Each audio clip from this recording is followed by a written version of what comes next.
Okay, so right now I'm going to show you guys how to seat the manifolds over the injectors, as the manifolds have fuel rails on them as well. But before we do any of that, we have to put the intake flaps back in. They'll just go like this. Push them all the way down and make sure the larger gap is on the bottom towards the injector, and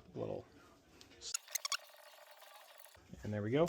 So, and the next thing we're going to do, if you're noticing, there's no fuel line and there's no vacuum line here. I've put that back. I fully remove that when I do this because it makes it a lot easier. And we will do the fuel line first. So just take this, lift this up a little bit, make sure that it is oriented the right way. And I always kind of just screw it on to the high pressure one, a couple threads, you know, get her kind of in the right spot as far as that goes. And then you're also going to want to make sure you have these lines or these wires accessible for the manifolds. So we'll grab the vacuum lines, and again, since I did do a carbon cleaning on this vehicle, I plugged up this little opening here. We'll take that out, put this back on. Nothing holds that, it just kind of sits there. You will clip these onto the fuel line because it kind of just like holds it in place where it is. And this actually, I think, will go underneath that. Yeah, this will go over here. And so that's basically ready to go. We'll get the manifold ready to be seated over the injectors next. We are also going to be replacing the upper and lower intake manifold gaskets on this vehicle. You can totally reuse them, but I just like to replace them. They're not very expensive, and it just kind of looks better to always have a nice new seal in here. So that's what I'm doing. Okay, we've got new gaskets upper and lower on both manifolds.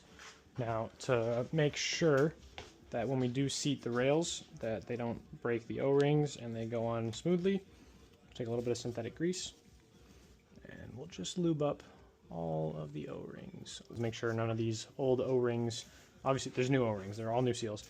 Make sure none of the old O-rings are in where they sit in here. Sometimes they get stuck in here, but we'll seat this side first. Now, the most common reason that when people do this themselves, they finish the job and then, oh, why do I have a check engine light?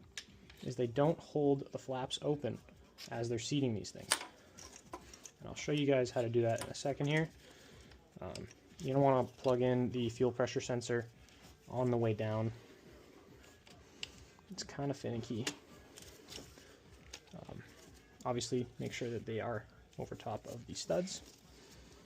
But get the fuel pressure sensor plugged in. I'm going to go get my headlamp. 1 minute. Okay, now that I can see a little bit better, we will be plugging the manifold in with the connector really quick. Make sure that connector's in there. And then, if you see this vacuum line right here, this also has to go over this manifold. Probably should have done this before putting it down, but there we go, that's on.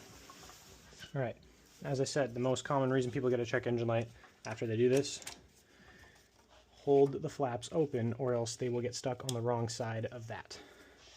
So just make sure that this is going all the way down.